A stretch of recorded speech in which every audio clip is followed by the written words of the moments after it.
Jean-Claude, 47 ans, viticulteur, m'appelle désespéré. Il a reçu des analyses de laboratoire œnologique qui lui disent une fois de plus que cette année, dans son mou, il n'a pas assez d'azote pour les levures. Et qui dit levures qui sont mécontentes, dit souvent vin mauvais. Donc Jean-Claude, il voit une seule solution. Pour lui, s'il n'a pas assez d'azote dans le mou pour bien s'occuper des levures, il faut juste rajouter d'azote. Mais pour moi, en tant que scientifique, cette solution paraît assez brutale.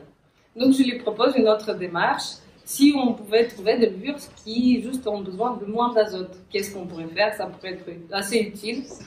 Donc, je lui dis qu'au labo, nous avons constaté que face aux carences nutritives, les levures se comportent différemment. Il y aurait certaines qui vont être plus prudentes, qui vont fermenter lentement, utiliser leurs réserves petit à petit, tandis que d'autres vont être intrépides, vont croître très rapidement et fermenter à fond, malgré les limitations. Donc Jean-Claude est assez rassuré, il veut mettre la main sur ces levures intrépides, ces travailleuses infatigables. Et donc maintenant, le boulot, c'est à nous. Il faut savoir différencier les levures intrépides des levures prudentes.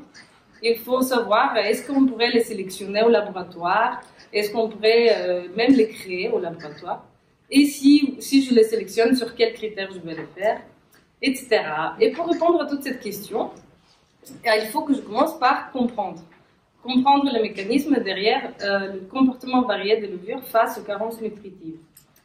Pour ce faire, je vais utiliser deux parents de levures, une intrépide et une prudente, et je vais étudier leurs descendants.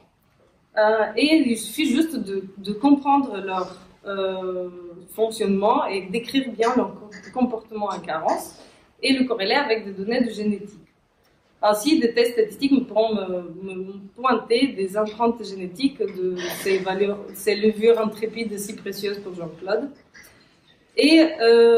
Mais bon, tout ça paraît très bien, mais afin de l'appeler et de crier victoire, il faudrait aussi que je valide toutes mes hypothèses, que je crée des mutants au labo, que je fasse des fermentations. Et tout ça paraît très très long pour Jean-Claude qui veut absolument une réponse très très rapide à sa problématique.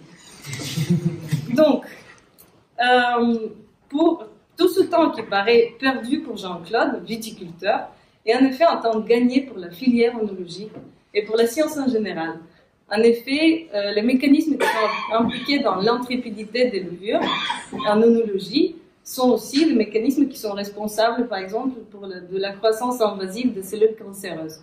Ainsi, comprendre l'intrépidité des levures pourrait aussi nous aider à comprendre les mécanismes des cellules cancéreuses. Donc, vous voyez comment, grâce à la démarche scientifique, en étudiant une problématique précise, on pourrait en résoudre plusieurs.